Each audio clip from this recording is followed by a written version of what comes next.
here on AM 1160 WCCS 101.1 FM. When Jim Struzzi comes to visit us, he never brings notes.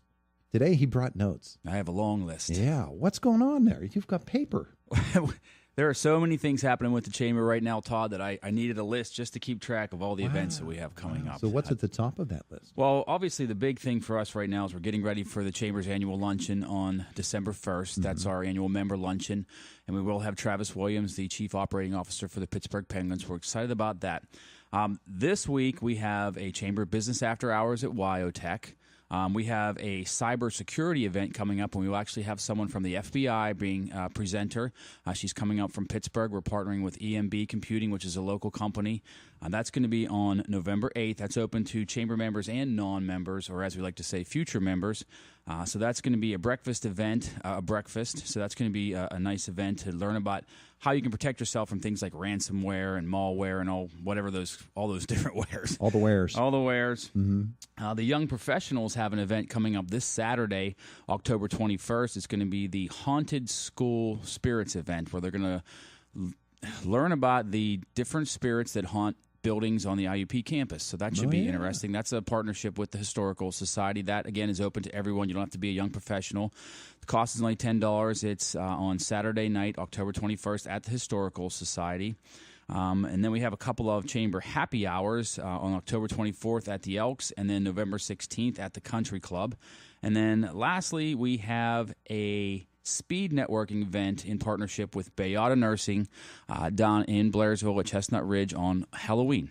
Wow. So, you did need a list. Yes, there's a lot of stuff happening right now with the Chamber. Let's circle back to the first item, which was the annual luncheon and the appearance by Travis Williams.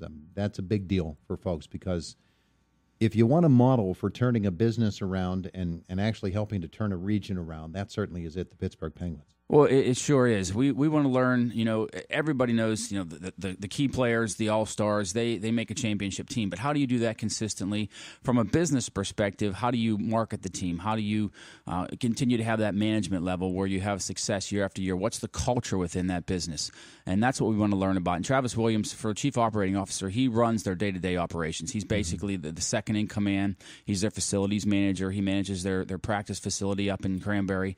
And it's, I think, going to give a unique perspective to our local businesses, those who are in attendance, on how the Penguins operate and how they maintain that consistent level of success. Yeah, it's kind of interesting as well, the way that the Penguins with the new arena also are in charge of the old arena site. That's right. And putting something there that is going to benefit that community, and they're working very hard to make that happen and to see that dynamic play into what the Penguins do.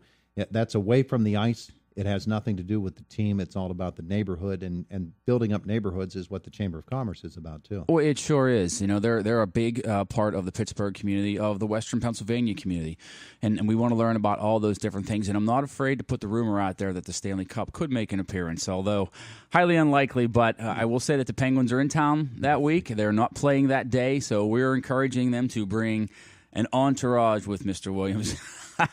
Wait a second. How did he say that? I'm not afraid to put the rumor out there that the Stanley Cup could be coming with them. Oh, gracious, James. If people have not, I'm sure any Chamber member now has the information, but if somehow they've forgotten it or misplaced it, what do they need to do to make sure they're there? Simply go to our website. It is open to non-members as well. Tickets are $75. We'll have a delicious lunch provided by the Cavalcha Complex in Aramark. Of course, there's networking beforehand. We have sponsorship opportunities. We're going to have a VIP reception prior to the networking event for our sponsors with Mr. Williams. Again, go to our website, indianacountychamber.com. Formal invitations haven't even gone out yet, and we're already over 100 people registered to attend. So it's exciting. It's a great opportunity for the Indiana County business community. Again, at our website, you'll find the invitation. You can simply call the office even at 724-465-2511 and make a reservation. Yeah, it used to be that when it was held at another location, the size of the crowd was limited by the space available, but at the KCAC, we can get up to 1,000 people easily. So you're all welcome and invited to come and attend. Good plan. I'm interested as well in the cybersecurity thing that you talked about. Give me the details on it.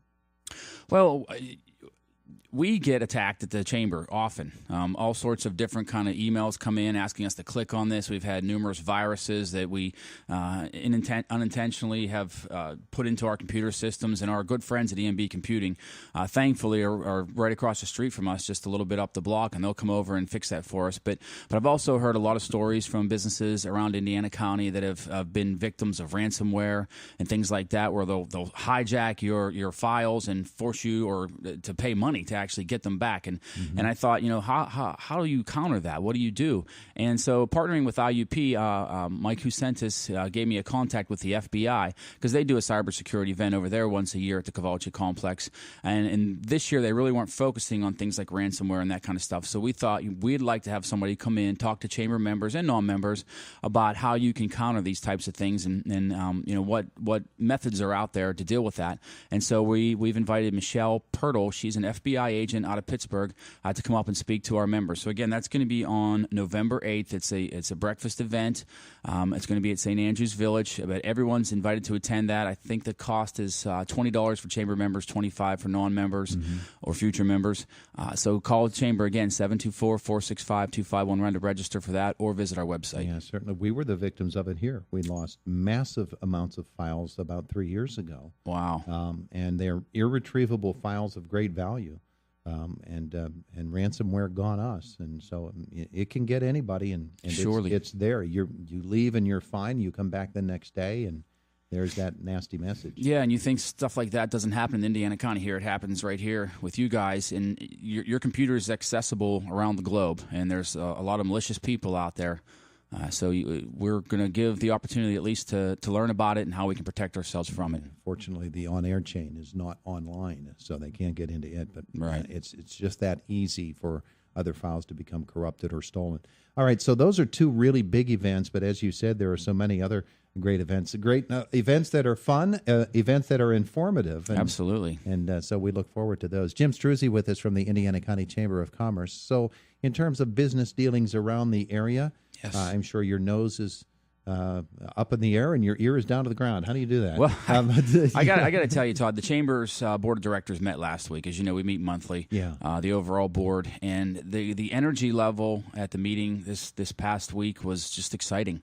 There's so many things happening right now behind the scenes that are going to really, if it all comes to fruition, are really going to change the economic outlook for Indiana County dramatically. We heard great news from the energy sector. There are two new wells or drilling operations in Indiana County right now, the first time in a long time, and that's exciting. We heard that Windy Ridge, there's some really big possibilities for Windy Ridge right now. Windy Ridge Business and Technology Park, which is on 286, just past Walmart across 422. Those things, if it all comes together, you're going to see some exciting things happening in the business community around Indiana County. Locally, right here in downtown, Dan Smith Candies is opening. They're going to join the chamber. We're going to have a grand opening for them. We had a ribbon cutting, couple of ribbon cuttings recently for Michael B. Shoes at their new location, DeMaio's Fire, Food, and Fun on North 4th Street. We had a ribbon cutting for them just a week and a half ago. So there's a lot of things happening around the business community, and I really think you're seeing things turn the corner here. You think before the end of the year we get some breaking news on Windy Ridge and some of those other developments? Well, we're certainly hopeful. I know that the Indiana County Development Corporation, which has Windy Ridge, everyone's working hard to try and make these things come together. Obviously, when you're talking major development, there's a lot of things that have to fall into place. A lot of people have a lot of hard work to do to make these things happen, and we have a great team here. I know you are aware of the Indiana County Center for Economic Operations, which is the chamber, the Development Corporation, the commissioners, the Tourist Bureau, and IUP. We're all working behind the scenes very diligently to try and bring businesses to Indiana County and sustain the jobs that we have here.